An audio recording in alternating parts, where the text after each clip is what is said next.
Good evening, I'm Maciej Mikos and you're watching World News Tonight, live from Warsaw. Tonight in Geneva, Ukrainian, European and American delegations opened high-level talks on the US proposed peace plan for Kyiv. With Europe and Ukraine working on the joint counter-proposal, doubts arise over the American authorship of the original document amid indications it was dictated by Moscow. We'll have more on that in a moment, but first let's take a look at tonight's headlines. Republika Srpska elects its new president. Europe seeks to counter Russian influence in Africa at the EU-African Union summit. And Polish children are writing letters to Santa. Ukraine leadership has expressed zero gratitude for our efforts, says US President Donald Trump, as Ukrainian and European delegations meet in Switzerland to work on a counter-proposal to the American-linked peace plan. On top of that, German Chancellor Friedrich Merz has voiced doubts whether the delegates will manage to agree a final version of the peace plan by the deadline set by Trump on Thursday. Our defense correspondent Zuzanna Jurek reports. US President Donald Trump targeting Kyiv officials on social media. Ukraine leadership has expressed zero gratitude for our efforts, and Europe continues to buy oil from Russia. As the Swiss city of Geneva takes center stage in Ukraine-forward diplomacy, officials from the UK, Germany and France, joined by Ukrainian representatives, are working on a counter-offer to Washington's proposed 28-point peace plan, which... The plan as it is right now on the table is not the possibility, and I think Donald Trump realized that once he admitted that this is not the final version of the plan. And with the US-linked proposal still a work in progress, Europeans are set to insist on their key priorities. First, borders cannot be changed by force. Second, as a sovereign nation, there cannot be limitations on Ukraine's armed forces that would leave the country vulnerable to future attack and thereby also undermining European security. Third, the centrality of the European Union in securing peace for Ukraine must be fully reflected. But with President Zelensky reminding what's at stake, there is an understanding that the American proposals may include a number of elements based on Ukrainian perspectives and critical for Ukrainian national interests. Further work is ongoing to make all elements truly effective in achieving the main goal anticipated by our people, to finally put an end to the bloodshed and war. German Chancellor Friedrich Merz is skeptical that a compromise can be reached within the time frame proposed by Washington. At the moment, I am not yet convinced that the solution desired by President Trump will be reached in the next few days. Today is Sunday. President Trump's plan is to reach a conclusion on Thursday. We are still very far from that. Particularly as doubts emerge over whose best interests might be steering US diplomacy. Together with the leaders of Europe, Canada and Japan, we have declared our readiness to work on the 28-point plan despite some reservations. However, before we start our work, it would be good to know for sure who is the author of the plan and where was it created. Doubts which are likely to make arriving at a consensus all the more tricky. The plan is obviously drafted in a way to reward Russia, to degrade Ukraine, and constitutes a threat if it's implemented for Europe especially. So the Europeans have a tough job ahead of them to negotiate with the US, with Ukraine, to come to a new form, new idea about the plan, how to put it on paper and how to negotiate then with Russia. But while officials attempt to engage in the art of the deal, Ukraine continues to suffer at the hand of this war's aggressor. For TVP World, Zuzanna Jurek.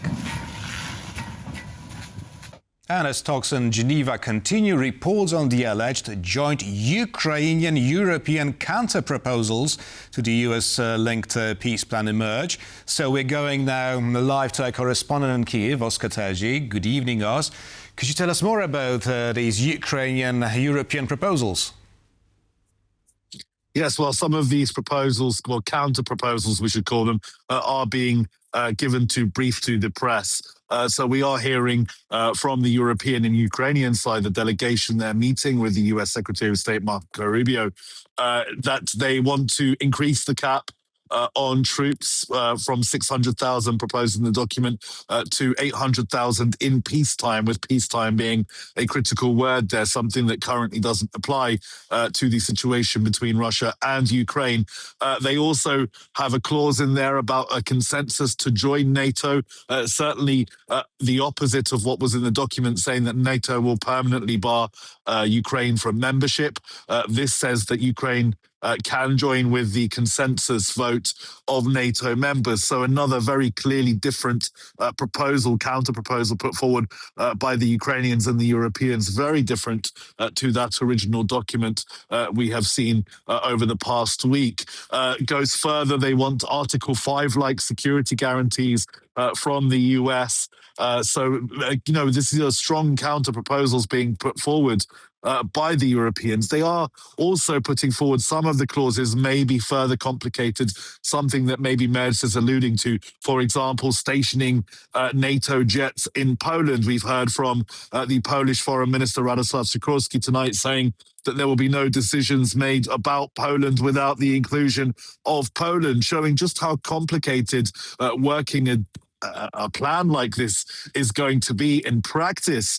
Merz expressing frustration, saying that he doesn't think that they can reach this kind of consensus by Thursday, is reflecting the reality that European diplomats are experiencing with these negotiations. Now, President Zelensky has also weighed in, given his statement on Sunday night about how Kyiv views these negotiations. Let's take a quick listen to that. It is important not to forget the main goal, to stop Russia's war and prevent it from ever igniting again. And to achieve that, peace must be dignified. In just this 1 year alone, Putin has already sent hundreds of thousands of his own people to their deaths in order to occupy 1% or several percent of Ukrainian territory. And this is what Russia is doing, a country that already has more internationally recognized territory than any other state in the world.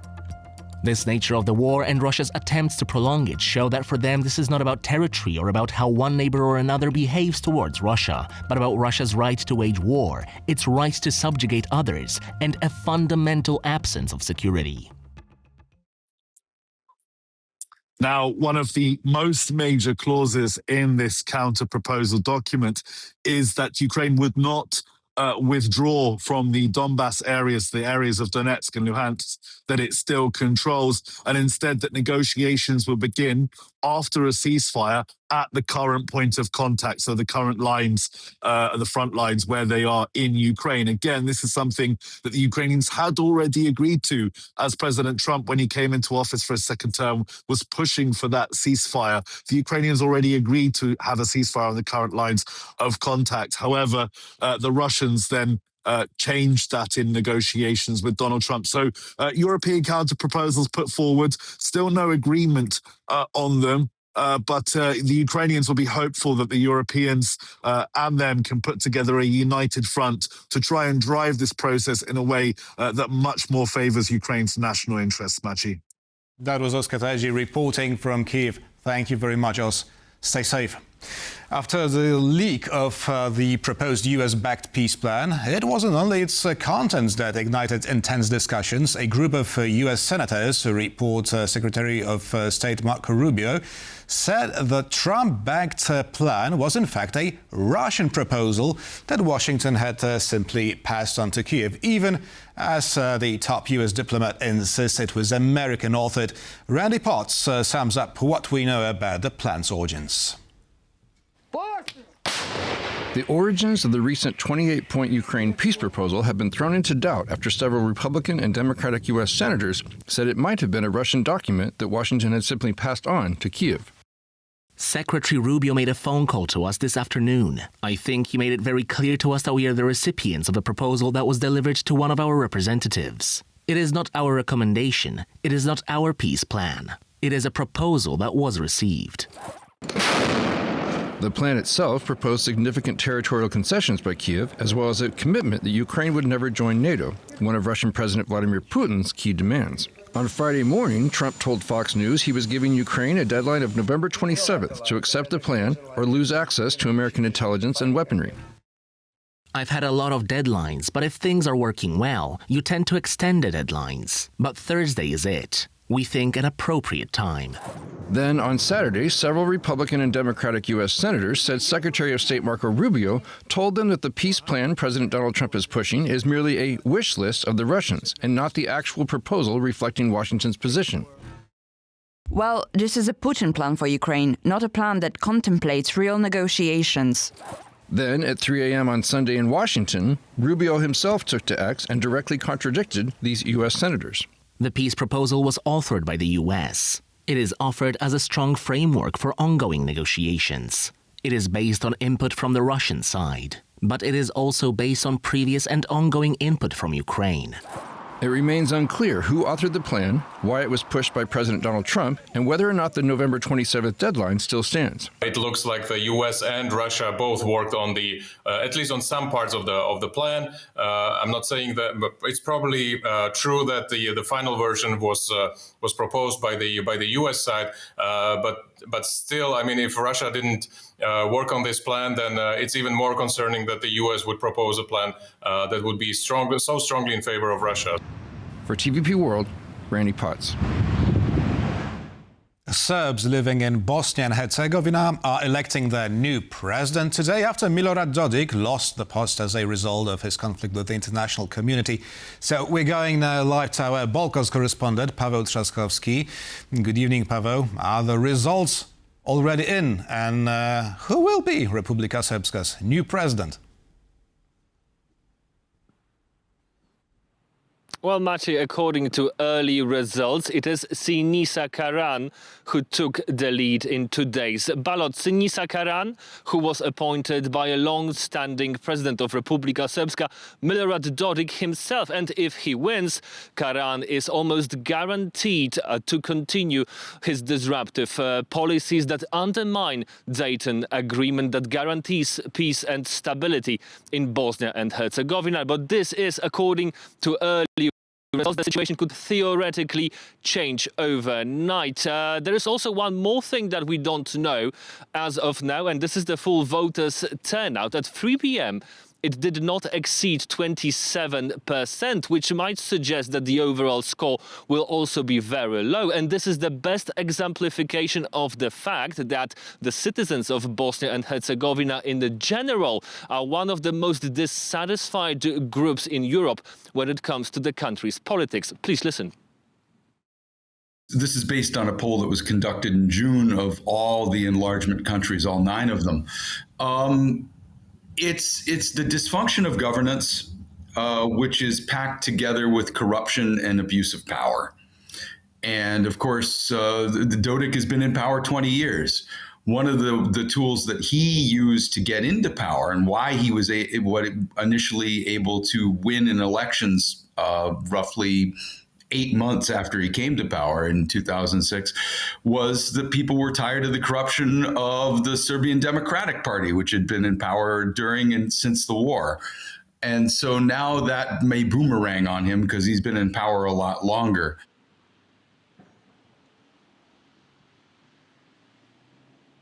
And this dissatisfaction is also voiced by people in the streets. Also, please listen.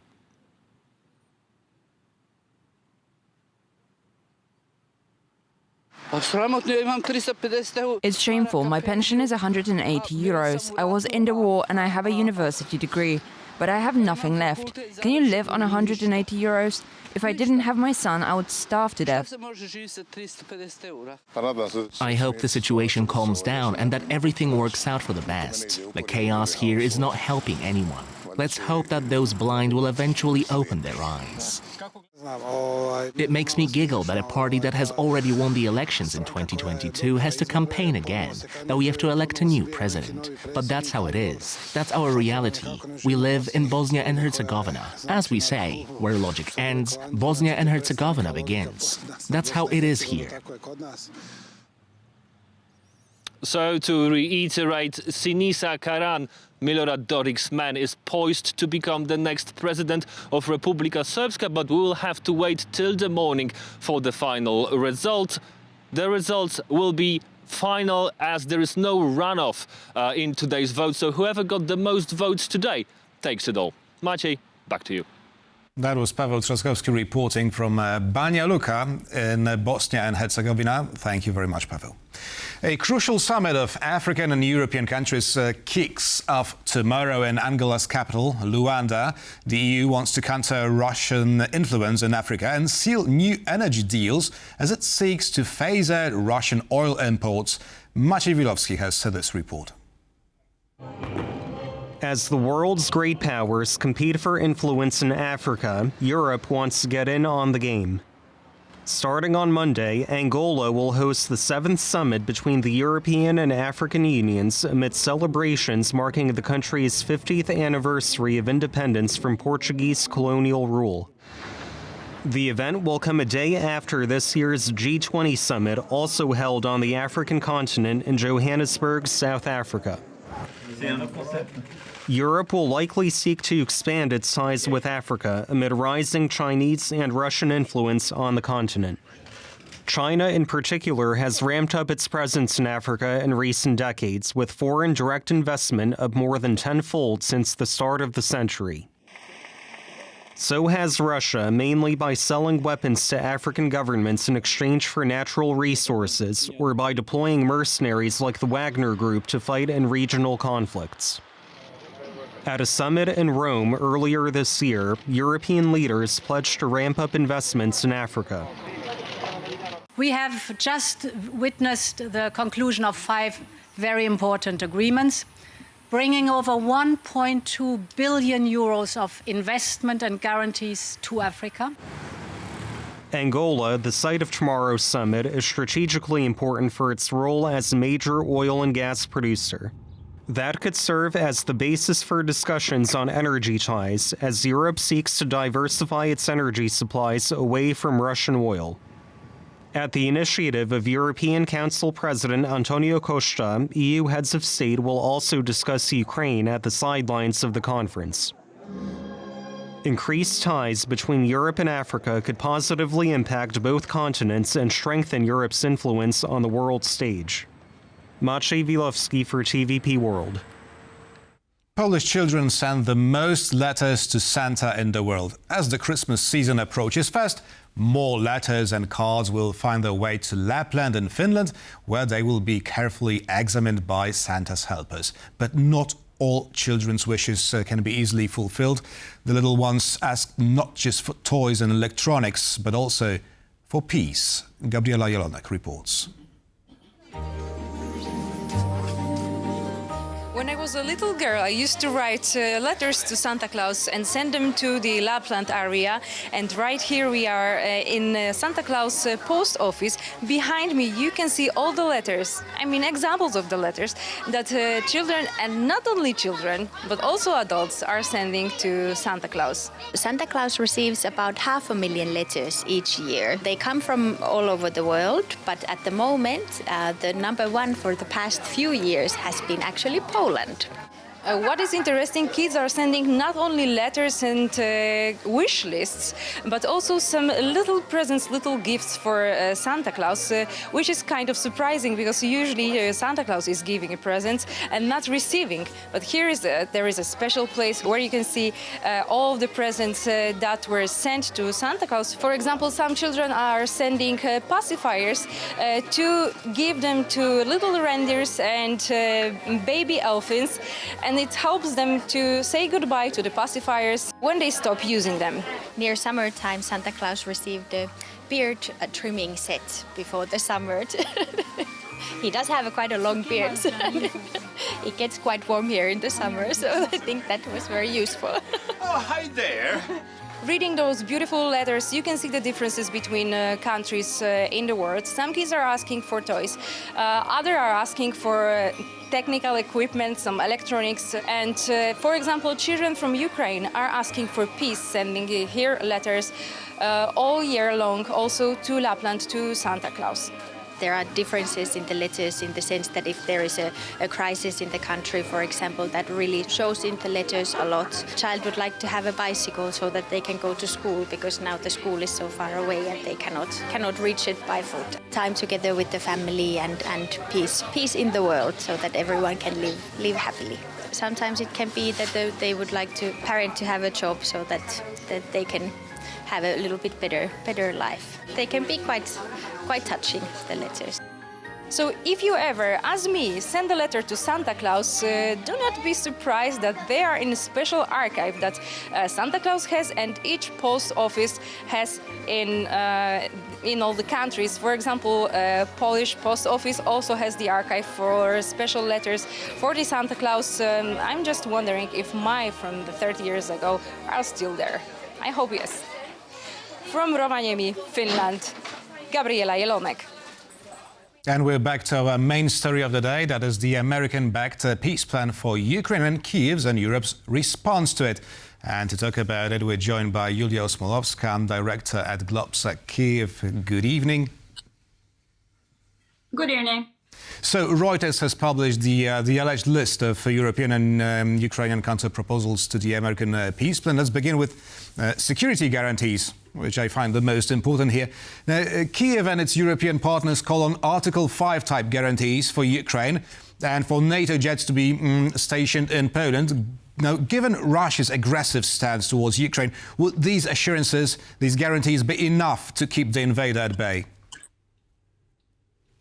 Well, definitely what's important to understand about this Ukrainian and European proposals, it should be viewed as a counter-proposal to what we know as 28-point plan suggested by the United States. And the both sides are currently engaged in heavy negotiations around that.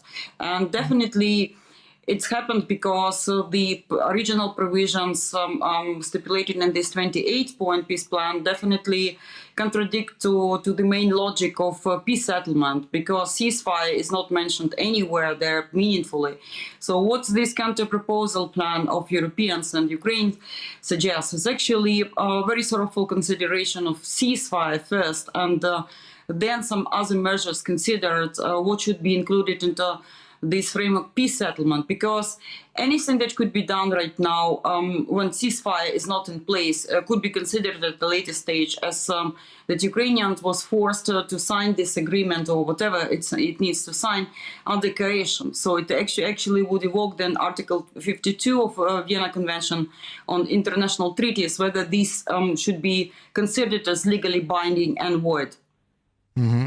I see. But let's get back to security guarantees. Would Article 5 type-like guarantees be enough for Ukraine? Well, definitely not, my personal opinion, and it should be considered in a set of some other things that are being put forward and contained in this 24-point peace plan, meaning the size of Ukrainian armed forces is not questionable and something that should be discussed with Russian side, and Russia imposed the limits of the armed forces. Then the ability and capacity of Ukrainian military industry to develop this in cooperation with the Western partners foremost, but altogether military cooperation with the Western partners shouldn't be put into the question. But also, if the sides, Ukrainians and Europeans would succeed in pressing that the question of NATO enlargement is not something where Russia should put its veto on. So definitely all the things combined together could be viable security guarantees for Ukraine. Because if you could consider the social pulse in Ukraine, what is the most important for them to be included in these security guarantees? So the first position comes the ability of the armed forces of Ukraine to defend the country. Right, now talking about future joining to NATO. Now, Ukraine joining NATO depends on consensus of NATO members, which does not exist. That's from today's counter proposals. Now, do you think that Ukraine would like to have this possibility of joining NATO in future, just to probably outweigh the Trump administration here? Of course, I'm pretty much convinced that long-term strategic course of a particular country goes much further and is more longer in time than political cycles in particular countries. So we can't commit ourselves right now what might be the situation in 7-10 years' time. Probably at this year's, in such a time lag, more NATO members would be interested to have Ukraine inside as a bloc, because what we see right now is a actually transformation of Ukraine being a security challenger for Europe into Ukraine being a security enhancer for Europe with all our capabilities of the armed forces and so on. So it definitely should not be limited to a political compositions in particular countries at a certain period of time. And what Russians are desperate to have, this is a written legal commitment of NATO not to consider any enlargement in the future and not to consider Ukraine applying for a membership at some point in the future. So this is something which is definitely no-go for Ukrainian side and for European partners too. Right, we have another quote from today's counter-proposals. NATO agrees not to permanently station troops under its command in Ukraine in peacetime. Well, it basically means that Ukraine would love to have some NATO troops on its soil during peacetime. Now, is this something the US would be able to accept? It's very difficult to speculate right now what would be acceptable for the US side, what would be not, because everything that we are considering right now should be considered as a package deal, because one position could be compensating the shortfalls of the other position in this parameters of peace settlement. So in the way that you've just put it here, I don't think that the American side would be very much at ease to accept this in the form that you just quoted, but some kind of compromised version of this, I think it's quite feasible. Right. Now, Ukraine agrees to hold elections as soon as possible. That's according to today's counter-proposals. Well, the Americans proposed a 100-day period, right? So why is it so important? As soon as possible, 100 days? Definitely, it is about the capacity of Ukraine to conduct normal democratic cycles of electing different leaders, because you know that because of the wartime, the president of Ukraine right now has extended a bit his period being in power. So any normal democracy would demand that these elections should be held as soon as possible. The point is the trick in wording. So when European version of proposals says as soon as possible, that means that it might be much longer than 100 days. And this would depend on the actual capacity of Ukrainian state to resolve the issue of those who are currently on the front line, internal displaced persons and refugees, how they would be voting. Because if you want to maintain the legitimacy of this democratic process, all these things should be taken into account. And it's quite difficult and complicated process. So 100 days is probably less likely feasible for that than an open position of as soon as possible. Let's talk about now about a shorter time perspective. Now, will Ukraine hold a Thursday deadline as demanded by Donald Trump? The German Chancellor is quite skeptical about it. Of course, because even if had not been a counter-proposal by European side, having this very complicated plan of 28 points, which of it requires clarification what actually American side is meaning by that, and what kind of effect this position would impose. So from my diplomatic experience, it would be very, very difficult to elaborate on all these points in very, very limited time frame under time pressure, of course. This is why it's not feasible to have this by Thursday. But also Donald Trump himself, he was not very strict on that. He said that it would be desirable, of course, to have the agreement reached by Thursday, but he also mentioned that he is quite flexible on that, understanding that it's very, very difficult, complex issue. So it can't be considered just in 3 days' time. Yulia Osmovska, director at Globsec Kyiv, who was our guest this evening. Thank you very much. Thank you. And thank you for watching, and stay with us for more news and interviews here on TVP World.